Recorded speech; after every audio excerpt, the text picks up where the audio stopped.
साधक कामनाओं से बच जाए तो बहुत शीघ्र उसकी अध्यात्म उन्नति हो।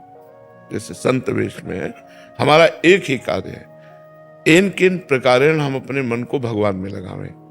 तो जब हमको पता चल गया कि हमारे अंदर कामनाएं आने लगी हैं, तो हमको कीर्तन, सत्संग, श्रवण, किसी साधु महात्मा का उस समय संग मिल जाए, ना मिले तो मोबाइल से सत्संग, कीर्तन, और प्रगट में सेवा। सेवा का ठाकुर सेवा है, संत सेवा है, समाज सेवा है। नहीं तो सोहनी उठावे, अगर वृंदावन में है तो किसी भी गली में सोहनी लगाने लगे, बहुत बड़ा कार्य है। सोहनी लगाने से दो बात होती है, पहले तो देहाभिमान नष्ट होता है, और दूसरा रज उड़ करके हमारे शरीर में पड़ती है तो हमारा शरीर पवित्र हो जाता है, और तीसरा हमारी धाम सेवा बन गई। हम कोई एक पॉलीथीन उठा लें, जब देखा रजोगुण तमोगुण आया, और जहां लोग दोना पत्तल खा के फेंक देते हैं, उनको उठाकर उसमें डाल लिया, कहीं कुछ पड़ा है उठा के डाल लिया, ये धाम सेवा। लेकिन इसमें देहाभिमान ऐसा करने से रोकेगा।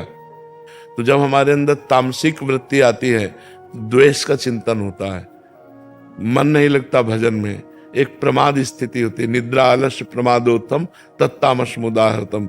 उस समय हमें जरूरी सत्संग है, उस समय में जरूरी सत्संग है, तभी हमारा तमोगुण बदलेगा। कोई आसपास साधक हो, संत महात्मा हो, उनके पास पहुंच जाए, उनसे बातचीत करने लगे तो हमारा तमोगुण मिट जाए। सतोगुण, रजोगुण, तमोगुण, तीनों का प्रभाव उसके ऊपर नहीं पड़ता। पर भावनाएं बहुत बदलती चली जा रही, इतना रजोगुण आता जा रहा है कि नहीं, हम लोगों को सब सेवाएं मिली हैं।